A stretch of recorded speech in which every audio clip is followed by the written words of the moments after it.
The following program is not ashamed of the gospel and is about to tell you the truth.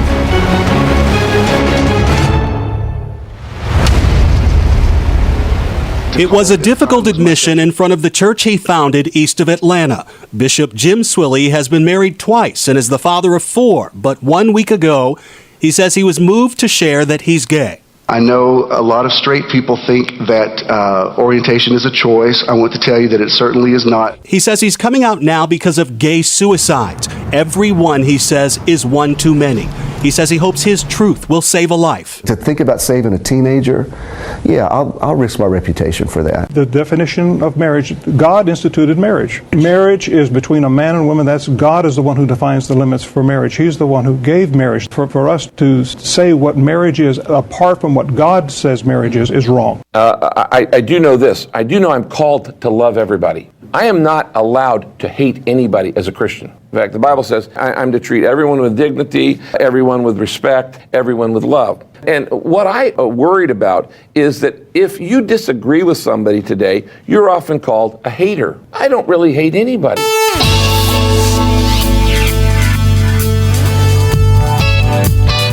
Life matters, and the issues in life matter because they affect how we live our lives. In this podcast, Pastor Walt McFadden thinks out loud about truth and discerns how it is being applied to everyday life. Thinking Out Loud podcast is a production of Cityview Church in Minneapolis, Minnesota.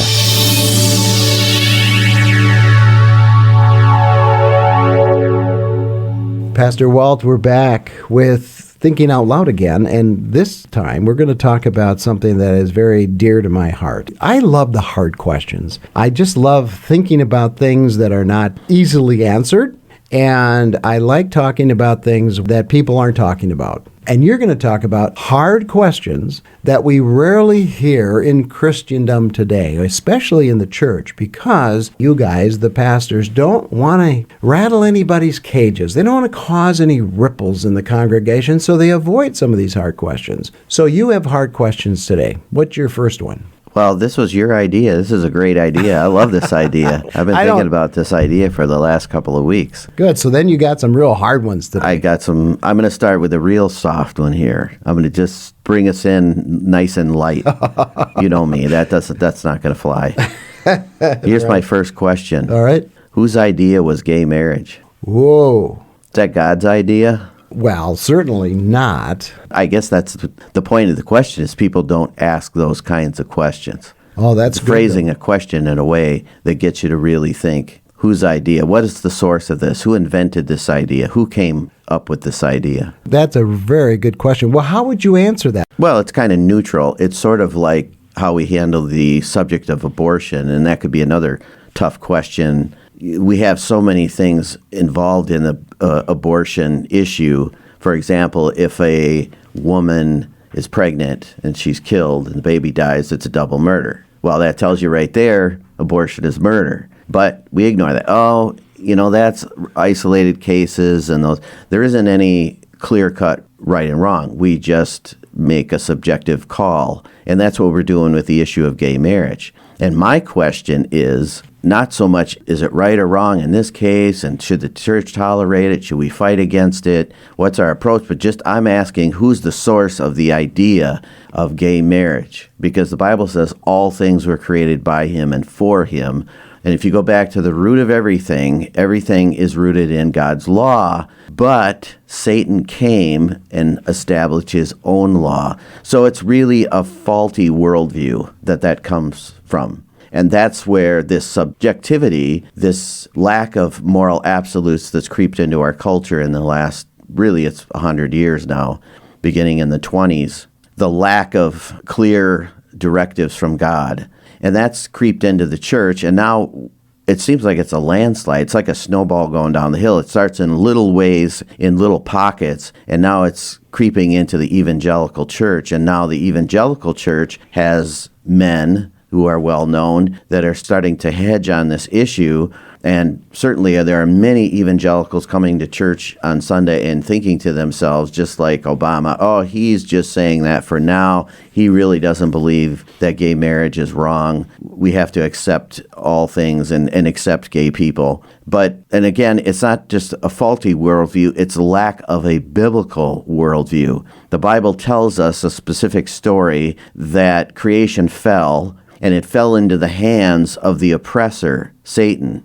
And Satan is a deceiver. He is a distorter. He takes everything that God does and he counterfeits it. So why wouldn't he take marriage, which is God's most sacred covenant, and the whole establishment of the world? Every culture is based on the covenant of marriage, whether it's a Christian culture or not. Every culture in the world is based on the idea that you have a father, you have a mother, there's procreation. It's what keeps the world going. But Satan then comes along with this idea that it's love, it's legitimate, and for a long time, I refused to use the word gay marriage because it's not gay marriage. That's how we get tricked. We get tricked into using the term marriage. What it is two people pretending to be in a marriage because it's not a marriage.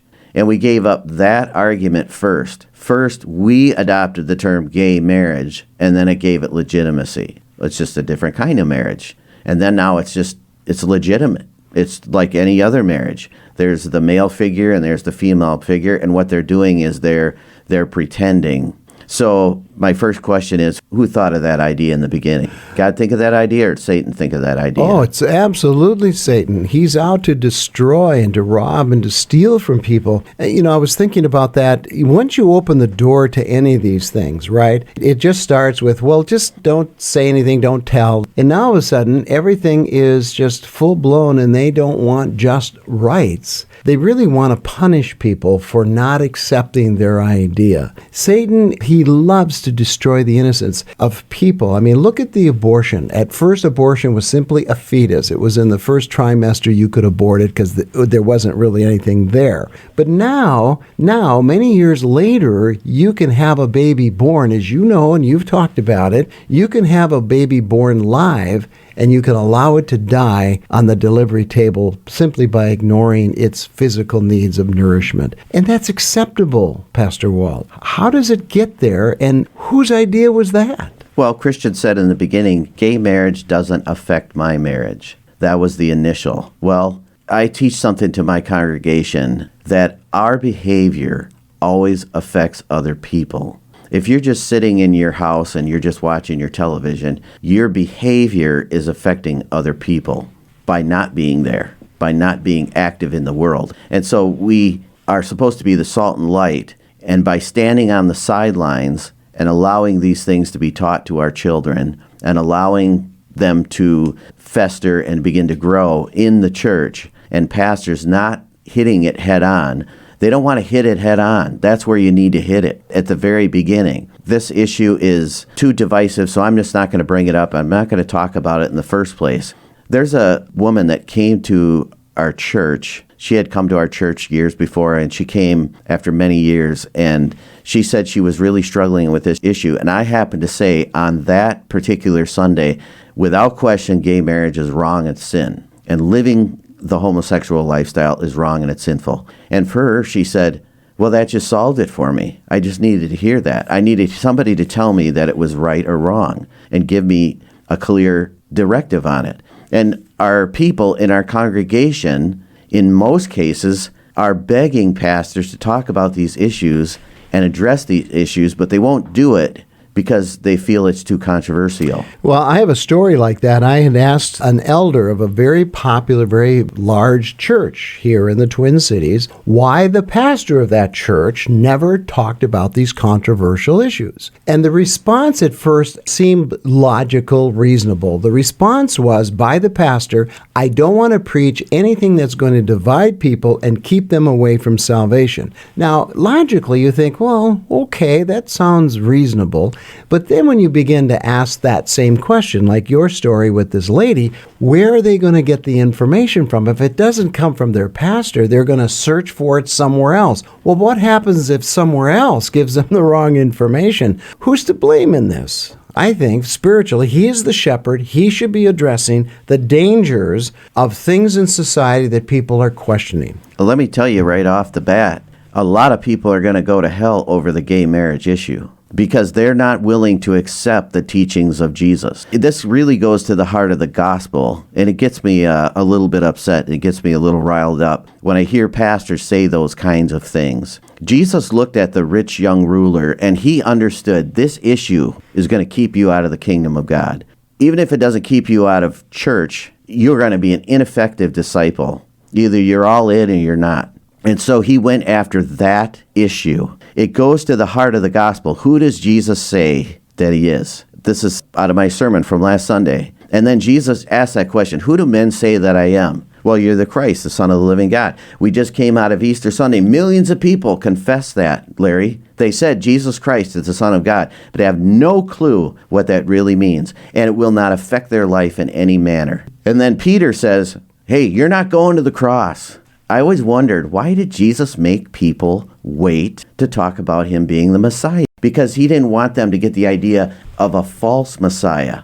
That's why Peter put his foot in his mouth, because they were expecting a different kind of Messiah, an earthly Messiah. It wasn't until after Jesus died and rose again that they would get the clear picture of who Jesus was. We don't have a clear picture of who Jesus is. By making that statement, I am the Christ, the Son of the living God, he's saying, I'm God. And the people knew that, and the religious leaders knew that, and for that they tried to stone him. Why are we letting people in past the front door and trying to soothe them all the time? They're going to leave anyway, because at some point you're going to offend them, or they're going to wreck the church, which is happening time and time again. We don't preach the full gospel. We don't say who Jesus Christ is. We don't demand anything of people. There are no expectations upon me. I can keep my safety, my security, my money. I can just have a wonderful life, and I can just have Jesus on Easter Sunday. And Jesus never said any such a thing. And that issue, gay marriage, is going to send a lot of people to hell. Holy is the name of Jesus. It would be a typical evangelical service were it not for the gay worshipers in the pews. They were at the National City Christian Church for a meeting of the Reformation Project. The group seeks full acceptance for LGBT people in evangelical churches. Matthew Vines gained a following after posting this video testimonial on YouTube. I am gay. I didn't choose to be gay. In the Christian Bible, the Apostle Paul condemns what he calls shameless sexual acts between men. But Vines says loving homosexual relationships were practically unknown back then. The heart of Scripture's teaching is that marriage is about commitment, that it's about keeping one's covenant with one's spouse in the same way that God keeps his covenant with us. And that's something that same-sex couples can do just as well as opposite-sex couples can. Well, and I have come up with kind of a little saying. It's about how we as Christians are sanitizing the Bible of God. I mean, when you read the Bible and you insert that homosexuality or gay marriage is okay, that's sanitizing God's law and God's ways. It's not the real thing. It's a fake sort of theology or teaching, and yet people accept it all the time. Look how many Christian churches have accepted gay marriage now. And they think they're doing the loving thing. In fact, they're actually doing violence against God and against his laws. And you're right, Pastor Walt. Hell is something that people don't fear today because they, for some reason, in the back of their recesses of their mind and heart, they don't think it exists. Oh, I hear people say that all the time.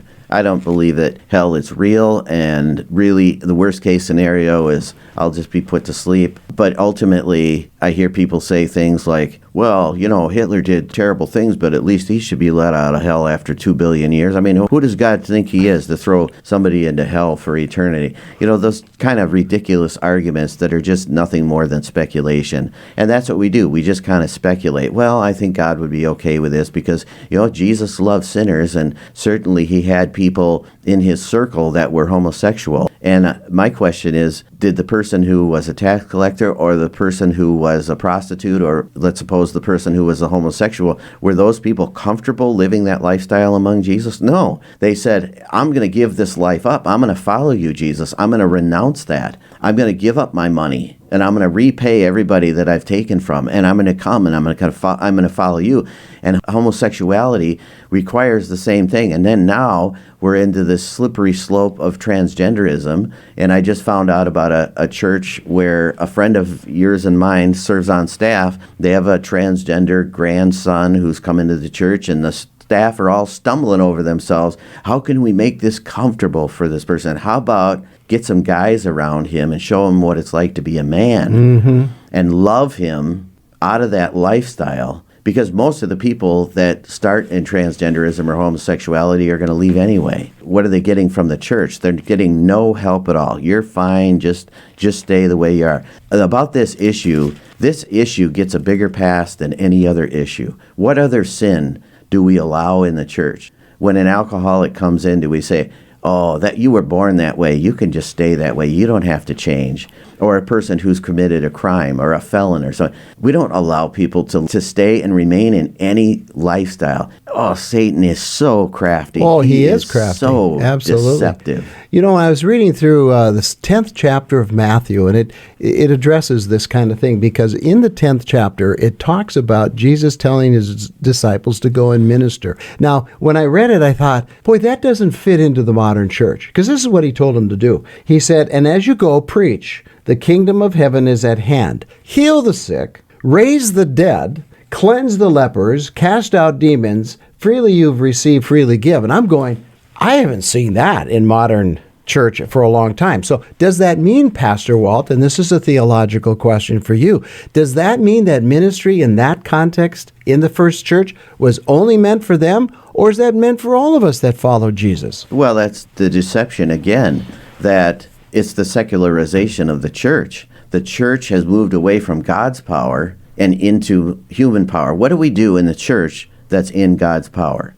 We build a building. We do what we're good at, right? We're good at building buildings. We're good at raising money. We're good at gathering people together. We're good at coffee shops. We're good at children's ministry. We're not certainly good at casting out demons, and we're not good. Do you know Brother David Nichols taught at North Central? Yes, I know who he is. Yeah, correct. He tells a story. He goes to one of his former students' church in Michigan, and there's about 300 people in the church, and the woman comes forward for prayer, and he begins to pray over her. Now, he's experienced demonic possession all over the world, in India and Africa, and this woman here in the United States gets down on the floor and starts to slither around like a snake. And he casts the demon out of her. It takes a while, but then she gets up free. And he's thinking, I'm never going to be invited back to this church again. By the time I get back to my book table and sell my books, people are going to be angry and mad. He said, person after person came up and said, we want to thank you, because that woman has been in the church for the last 25 years, and she has been under the oppression of Satan, and we didn't know what to do. Pastors don't know what to do. Large church, one of the biggest churches in the Twin Cities, a guy walks into the church demon-possessed, takes over the sanctuary, and not one single pastor on staff knows what to do. So they have to call some guy from over Teen Challenge, and he goes over to the church and goes into the sanctuary and casts the demon out of the guy, and the guy's set free. And I'm seeing these stories all over the place. It's the secularization of the church. Well, you have to believe there are demons in the first place, right? The big thing there, I think, Pastor Walt, is discernment. They absolutely have no spiritual discernment whatsoever. That's why Satan can come in and do what he does. Before the podcast, Larry, you and I were talking about the persecution of the church. So I'll ask you, what do you think will be the issue that causes persecution in the church, in America, in our culture? That's a hard question, Pastor Walt. Yeah, how about that? I'm throwing it right back at you. Boy, let's see. What would cause persecution? Well, I suppose the intolerance of Christians to take a stand against the moral issues of our day. Yeah. And I think specifically on this issue, we're seeing it time and time again. Some girls in a high school somewhere finally said, recently it was in the news, we've had enough. This boy just walked into our bathroom and we have no privacy, and he wants to use the bathroom, he wants to use the shower. And people are getting sick of this stuff, but now the girls are the ones that are at fault. They're intolerant. Probably the story that people hate the most from the Old Testament is the story of Sodom and Gomorrah. Why do they hate it? Because people who live that kind of a lifestyle, and this is going to be really controversial, they're not going to leave us alone. You alluded to this in the beginning. Right. All we want to is left alone. And then we want civil unions. We just want the legal recognition. And then it went to full-blown gay marriage. And then we went after the cake bakers. And then we went after the florists. And it's been one after another. And now, this Chip and Joanna, who are on the Home Improvement Network, people are going after them because they go to a church that supports traditional marriage. Now, what business is that of people? But they're not going to stop. Culture had gone so far down that these men in the city of Sodom felt no shame or inhibition about beating down the door to drag out these new men who had come to visit Lot. And I'm telling you that it's not going to stop there. They're not going to stop until they're entering churches and they're trying to take over churches. And I fear for the next generation, it may not be you or me, but at some point people are going to start to go to prison for this. It's going to cause persecution. I think this more than any other issue. I mean, there's a lot of issues that people in the secular world are hot about and want to take on the church. The tax-exempt status for churches and all of those kinds of things. The student loans for Christian colleges. We've seen withdrawing funding for Christian clubs on secular campuses. It's not going to end there. It's not going to stop there. So, Pastor Walt, here's a hard question for you. How do we give advice to other pastors and Christian leaders and congregants who are going to church? How can they encourage their church to be still a loving place, but a firm place on sin and on immorality and on issues like you've been discussing today? What advice do you give them? I heard someone say a while ago that you can be so full of the truth that you will immediately recognize error. And so we have to start to put out those little fires. And we have to start to address, for example, a young man in my church came and said, "Hey, Pastor, I just heard someone preach and say Jesus didn't die for your sins. He died to show how valuable you are." Was that biblical? Is that from the Word? It sure sounds good. Like gay marriage, it sounds good. It's loving. They're in this loving relationship with one another. The pastor has to be so full of the Word. They're not in the Word. They're not studying the Word. They're not praying. I just know they're not. Because statistic after statistic tells us that they're not in the Word and they're not praying, so they don't have a good foundation. How do they lead other people? And they're losing the arguments because they're not battling from the Word. Well, I think people that are Christians who are fall into the camp you just explained are people who use social media. It's a soundbite world, so they take just a little bit of soundbite here from the Bible, a little bit here, a little culture here, a little culture there, and they come up with their worldview, which is totally off base because it's not the full story. And it's the bumper sticker mentality. We just take a little phrase and we use it, and we don't say, okay, let's unpack that, let's examine that, let's go to the truth, and let's line it up with biblical truth. Oh, so good today, Pastor Walt. I like your thinking out loud today. It was really loud, and it was hard. It were some hard things that you had to say, and we're going to continue this in future episodes as we talk about the hard questions we don't hear in church today. So thanks again. We hope you enjoyed the podcast today, and please let us know your thoughts on our topic. We want to hear your feedback and your concerns as you think out loud. Please visit us at cvcmpls.org. That's cvcmpls.org.